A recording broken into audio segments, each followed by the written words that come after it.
Welcome to the Guitar Department. I'm your host, Joe Alton. On this episode, we're going to be talking with special guest Dan Trilk about his recent projects and his School of Rock. We've also got a special segment on the song Dust in the Wind, personal favorite of mine, and in the Tone Zone, we're going to be looking at an acoustic DI box from Behringer. Stay tuned, it's going to be a good show.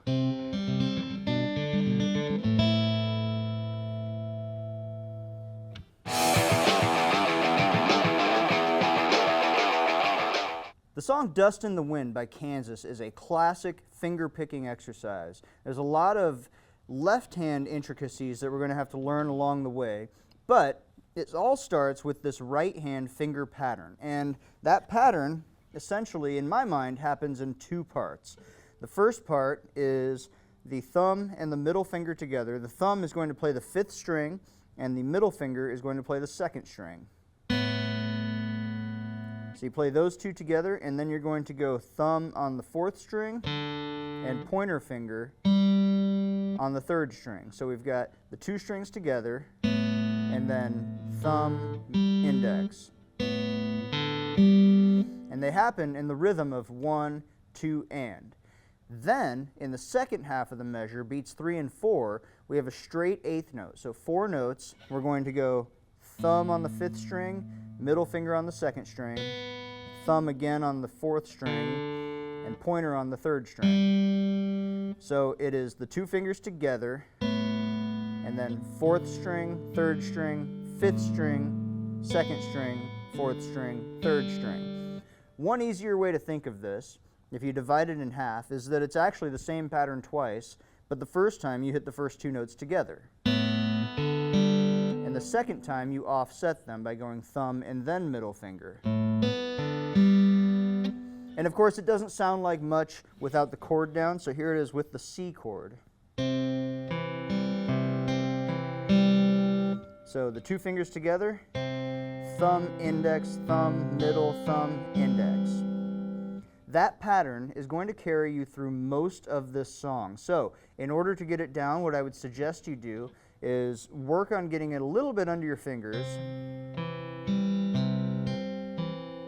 and then just play it over and over. 1, 2, and 3, and 4, and 1, 2, and 3, and 4, and. It's the type of thing that if you can't be too loud, you can always mute the strings. You can always play an electric guitar that's unplugged, which is one of the most important ways that I learned to do it, frankly. But then we have to talk about the left hand. And this intro to this song is absolutely iconic. It's got a really interesting pattern where we're playing 4 measures per bass chord. And by bass chord, I mean that we're going to start with a C, and we're going to manipulate that chord a little bit. We're going to take the pointer finger off, making it a C major 7. We're going to add the pinky finger to the 3rd fret of the 2nd string, making it a C add 9. And then we go back to the 1st finger. So all of that sounds like this.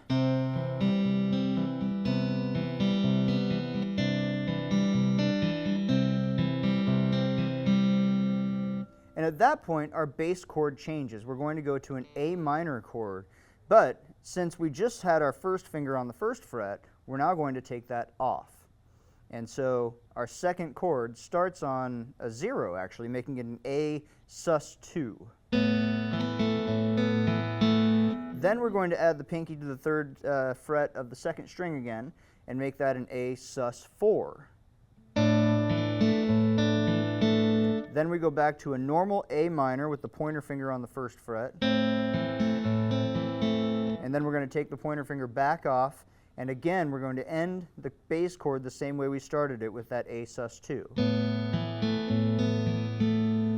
And what follows that is one of the hardest transitions of the intro, and that is from the A sus2 to the C add 9 again. We're going to put the pinky back down on the 3rd fret of the 2nd string, and our ring finger is going to go from the 2nd fret of the 3rd string to the 3rd fret of the 5th string, making the bass chord a C again. So we've got our C add 9, down to a normal C with the pointer finger, down to a C major 7 again, and then back to that D with the pinky for C add 9. Then we go to an A minor chord, a regular A minor chord with the pointer finger on the 1st fret. Open that up to A sus2, pinky on the 3rd fret for our A sus4, and then comes our first deviation from the finger pattern. We're going to go back to the A minor and play just the middle finger and thumb together, and then thumb, pointer, and then we have our transition. It'll be the 0 on the 5th string and the 1 on the 2nd string. And then we're going to switch to what's called a G over B, which will be the 2nd fret of the 5th string and the pinky finger on the 3rd fret of the 2nd string. And this chord is based off of a regular G chord. And you can see if I take off the unnecessary fingers, we end up with those same 2 fingers. But in the interest of the way that we're playing it, from an A minor to a C, it's easier to play it with the middle finger and pinky. So that's going to be the intro. It ends with this. And that C at the beginning of this next part is the beginning of the verse. So that means that our verse part starts with a C chord. So we're going to start there. Then we're going to switch to that G over B that I mentioned. So middle finger comes up, pinky finger goes to the 3rd fret of the 2nd string, and I'm going to leave my pointer finger on the 1st fret of the 2nd string because I know what's coming next. It's an A minor next. But for this G over B, same pattern with the same 4 strings.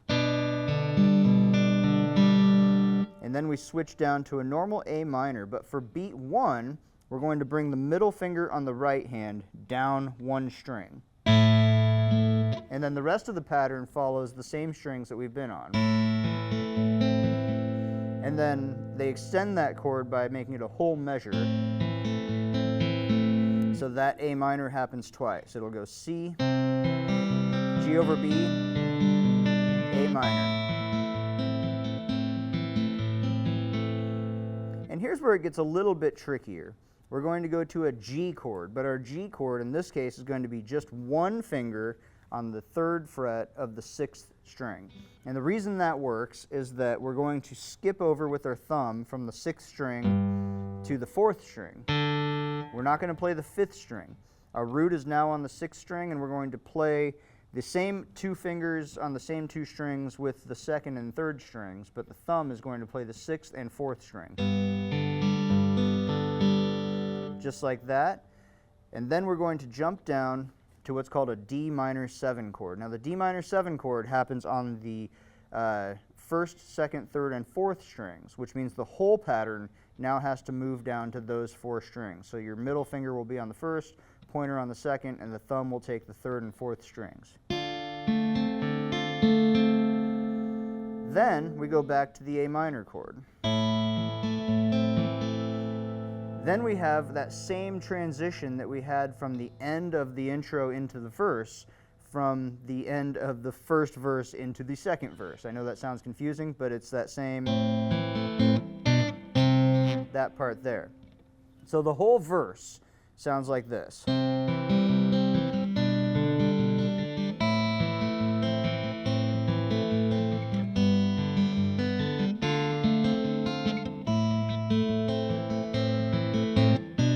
And then the whole thing happens again. C, G over B, A minor twice, G, D minor 7, A minor. But this time the A minor happens twice fluidly with no deviation from that finger pattern. Now we enter what we'll refer to as the chorus. And we're going to play what's called a D over F sharp. Now, anytime we talk about a chord that looks like a fraction or has a letter name over another letter name, that means that the first letter name is the chord itself, in this case D. And then the lower note, the over part, is actually the lowest note of the chord. They use it to imply some sort of inversion or a pedal tone, something that means something other than the root note will be the lowest note of the chord. In this case, it's an F sharp, which will be played on the 2nd fret of the top string. And you'll notice I'm fingering this a little strangely. It's because I've come from an A minor, and I'm just going to add my pinky to the D string, or to the D on the second string, and I'm going to bring my ring or my middle finger up a string to the second fret of the top string, back to our G with the one finger, then to an A minor, and then we have what's called an A minor over G. I'm going to use my pinky to cover the top string on the third fret, and I'm going to do that same deviation where I go from the sixth string to the fourth string on the right hand. And then back to a D over F sharp, back to a G, and then our first different deviation, we have this for an ending. Now, that's a strange one, but let's cover it real quick. You're going to start with an A sus2, the pointer finger off, but otherwise it's an A minor chord. Same pattern, but now you're going to hammer on the first fret of the second string. You're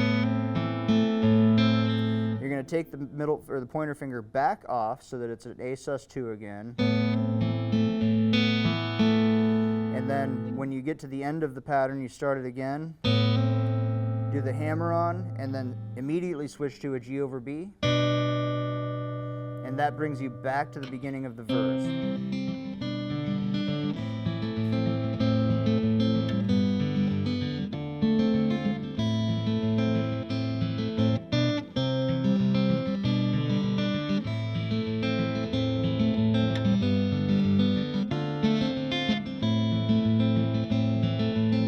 Through the pre-chorus again, or the chorus, excuse me.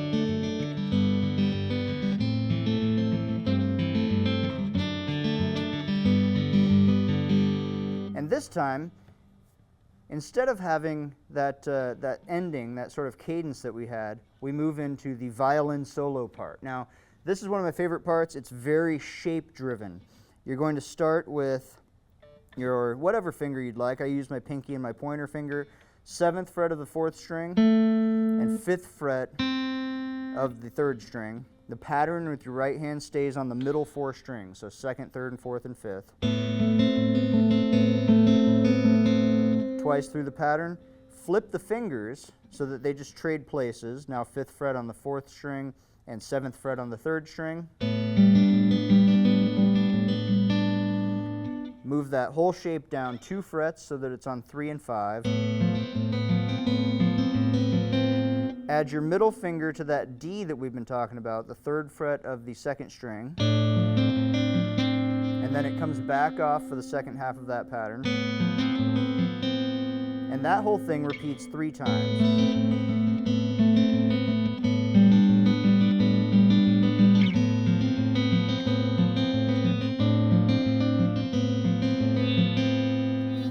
Then after the 3rd time, the end of the violin solo, it doesn't quite finish there, but it ends through the intro again.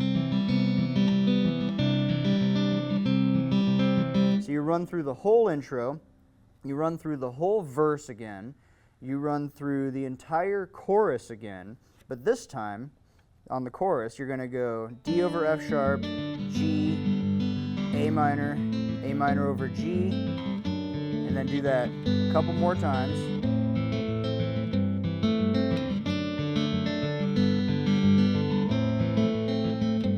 And then the last time, it's D over F sharp, G, and then for the very ending, you're just going to play an A minor, open, pinky finger, back to the A minor, A sus2, A sus4, back to the A minor. Just repeat and gradually try to play quieter.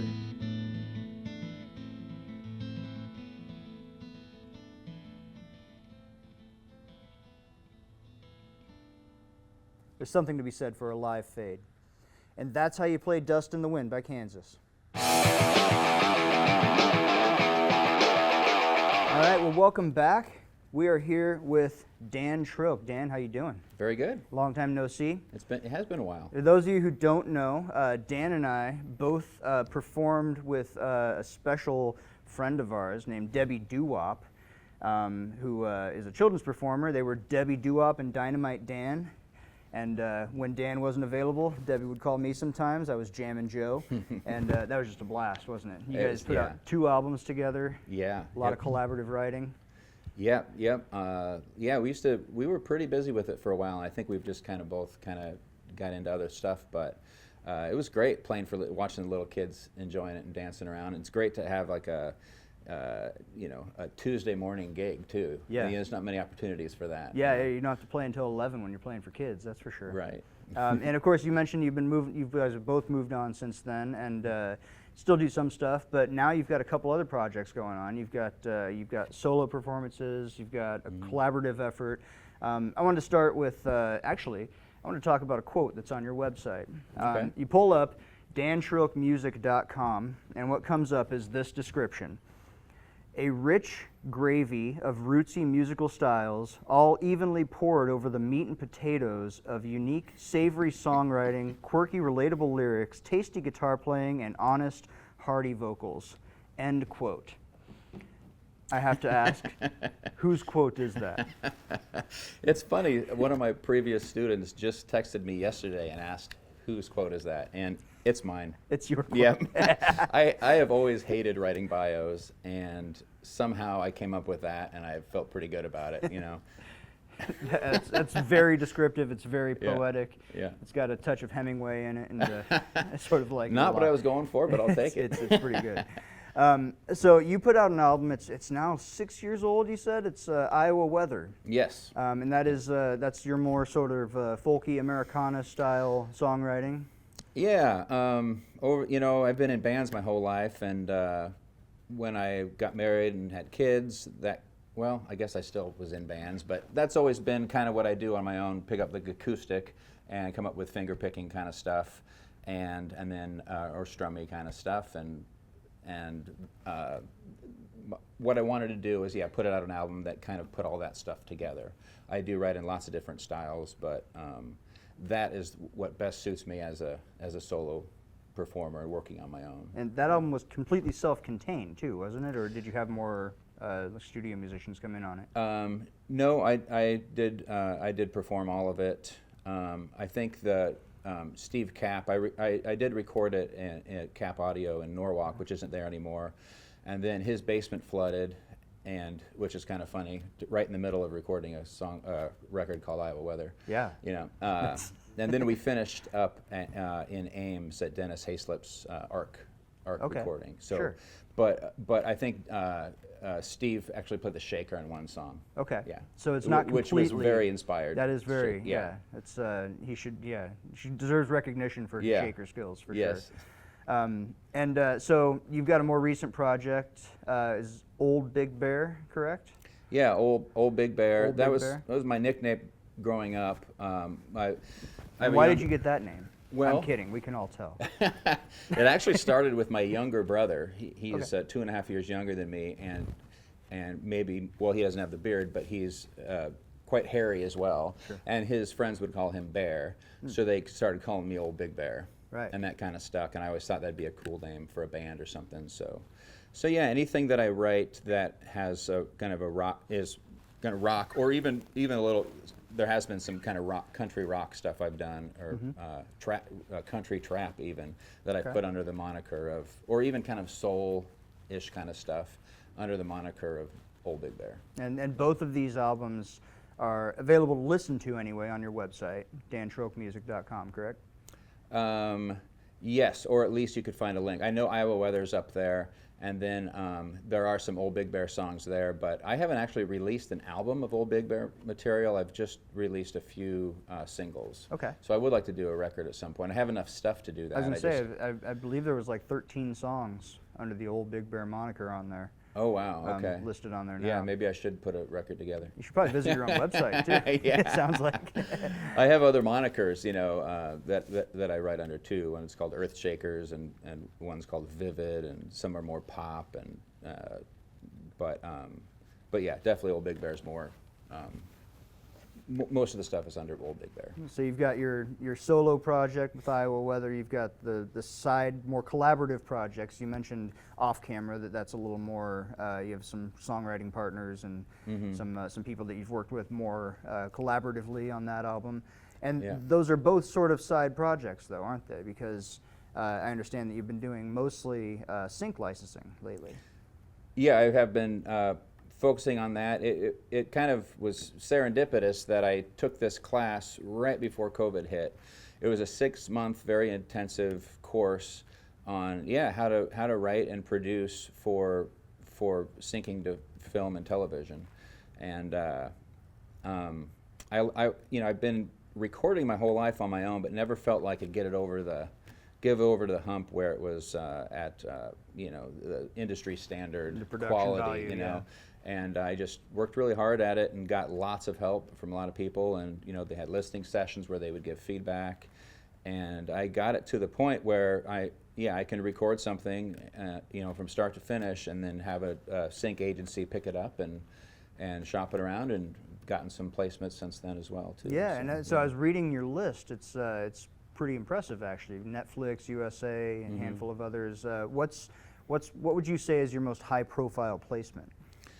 Not to put you on the spot. Oh no. Well, how this started was I was in a band out in California called the Golden Gods, and we had we were under a small record label and had management, and the management company got us some sync licenses. Okay. And they so some of them that are on my website are on there as well. So they and that's what also gave me the idea, like, oh, there's something here. I would like to find out how to do it myself. And I really kind of flailed for years trying to figure it out. And this course really helped get me into the game and have a network of people that I could, collaborate with and network with and stuff like that. But I don't know. Maybe we had a song.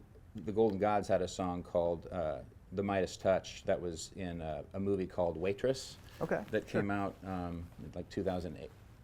6 or 5, something like that. Sure. And that it was an independent film, but it did pretty well. Yeah, I remember that. And then more recently, I've been on Temptation Island now like 3 times. Oh wow. Yeah. So that's all you reality folks out yeah, there. reality TV. Yeah. So shows I don't watch really, but I watch those ones. Yeah, that's great. Now, before we go, because we're gonna take a break here, but you've agreed to do a song for us. Yeah. And I was wondering if you would demonstrate the opening lick. Sure. To the song. This song is available on your website to listen to, at least. It's called "Gas Station Hot Dog." Yeah, and it's on Spotify and Apple Music and all that Okay. as well. Yeah. Yeah, so I'll just play it. Sure. Yeah. Okay, finger style thing.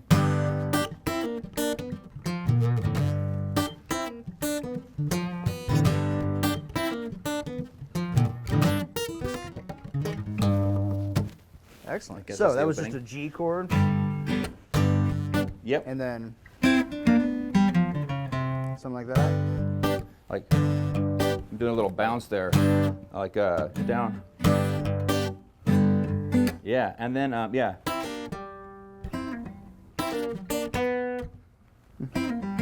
Yeah. Wait. Okay. Yeah. I think that's it. And then I do an up, which is kind of different. Do an up thing on that minor third Oh, there. on the thumb. Yeah. Really Little kind extra of pop, yeah. gives it a snap. It's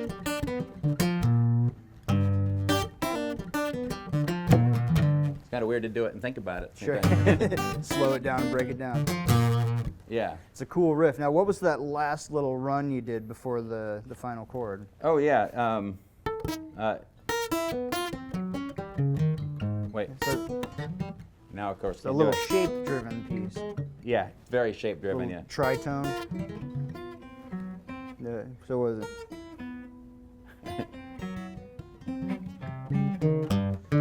All right. Are you going 6-5-4 the whole time? Yeah. Now I can't think of how I end it. But yeah, it's just. And then what do I do? Yeah, I can't remember. Let me see. I'm doing it again. No, I can't even do it. That's one that I can't. I try not to think about, and then sometimes go, oh, that was nice and smooth. But then I can get stuck on it. Anyway, that's you guys listen at home. You guys can figure it out. And roll the tape back a little bit. to where he played it correct. Slow it down.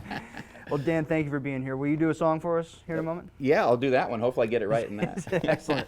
Be sure to check out the website, dantrilkmusic.com, and check out the Old Big Bear. Be sure to watch Fantasy Island? Temptation Island. Temptation Yeah. Island. And Dan, thank you for being here. My pleasure. Thanks for having me, man. Good to see you. All right, so I figured it'd be fitting to do Gas Station Hot Dog because we went over that opening riff. And as I was just getting situated here, I realized that's the riff. So now we got it. Let's see if I can do it in the song. Gas Station Hot Dog.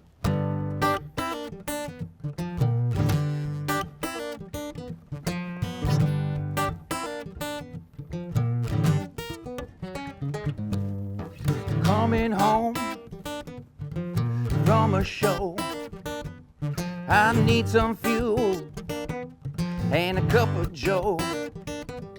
Then I come across I came and went.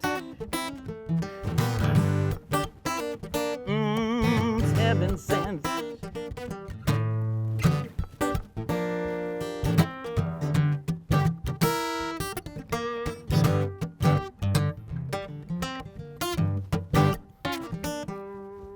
Suddenly, I'm hungry. I got to feed the beast in me. Then I hear the squeak of the rotisserie hot dog machine.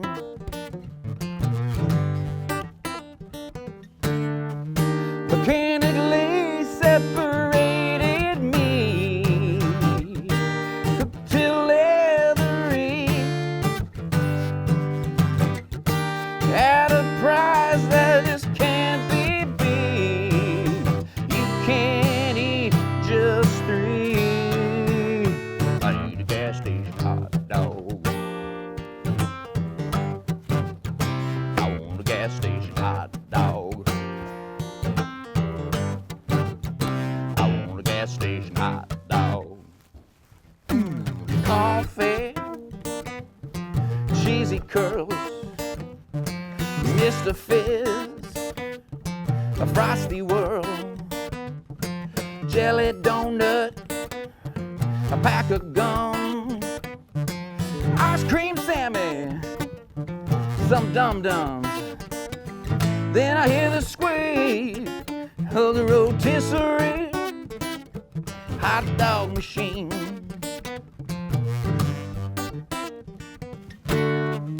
Mechanically separated me, cooked till leathery, at a price that just can't be beat. You can't eat just 3. I need a gas station hot dog. I want a gas station hot dog. I need a gas station hot dog. I want a gas station hot dog. I want a gas station hot dog. Ooh.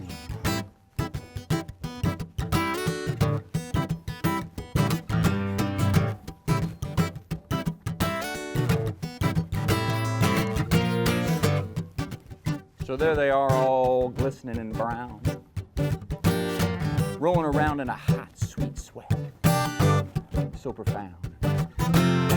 And then there's that sexy, sizzling, squeaky sound. I spy an extra plump specimen, and I know it's the one. So I fetch me a bun.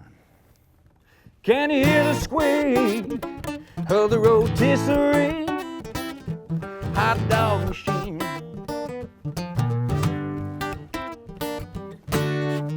Mechanically separated me, cooked till leathery, at a price that just can't be beat. You can't eat just 3, no. I need a gas gas station hot dog. I need a gas station hot dog.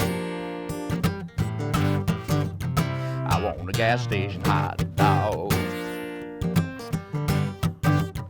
I need a gas station hot dog. I want a gas station hot dog. I need a gas station hot dog. I want a gas station hot dog. I need a gas station hot dog. I need a gas station hot dog.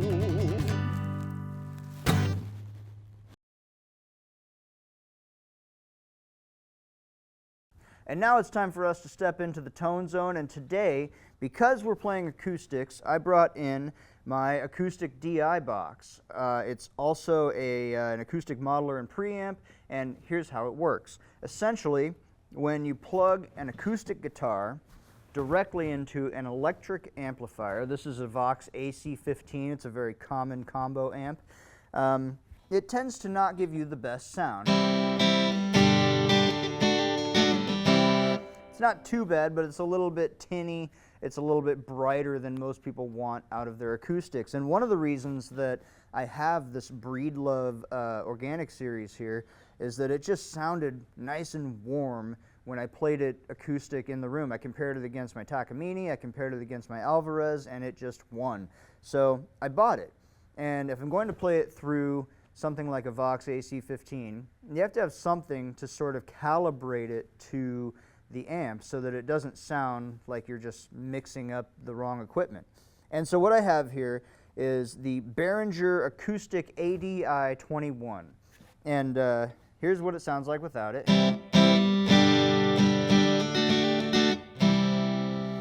And then I've got it sort of set to the frequencies I want, but here it is with it.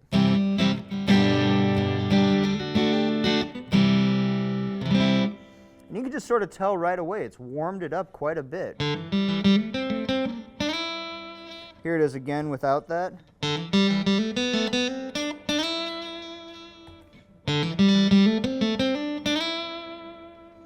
So it just sort of has that equalization, the EQ that you would look for out of, say, a Fishman amplifier or some sort of an acoustic guitar amplifier. They do make amplifiers that are strictly for acoustic guitars, and of course there are amps like for instance the Boss Katana, which we've had on the show, that has an acoustic guitar setting. But in lieu of all of that, what you'll want is some sort of acoustic preamp, and that's what this is, and it's a relatively cheap one. Behringer makes relatively cheap equipment, and for the most part, it works pretty well for as long as it lasts. One of the things I like most about this, it has a lot of knobs and a couple of switches on it, but it's got a blend knob. And the blend knob takes the dry signal, the unaffected, unequalized signal, and combines it with the effect of the pedal itself. So if I want it to be a little bit different sounding, I'm going to turn that blend knob down to just at 12 o'clock. And you can hear right away that sounds a lot different.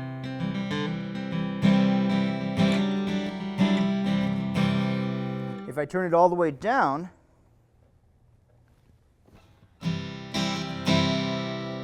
now we've got a much less affected signal. It's also dampened quite a bit by the EQ of the pedal itself.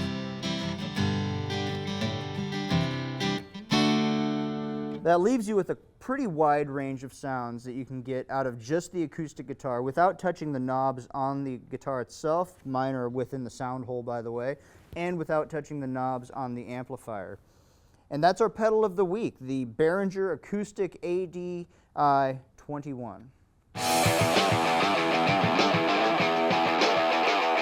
Well, thank you for tuning into the Guitar Department. I've been your host, Joe Alton. I want to thank my guest, Dan Trilk. Dan, thanks for being here. Thanks so much, man. I want to thank our producer, Jason Prine, our camera operator, Drew, and be sure to join us on Facebook at facebook.com/The Guitar Department. And be sure to join us right here on MC22 next week.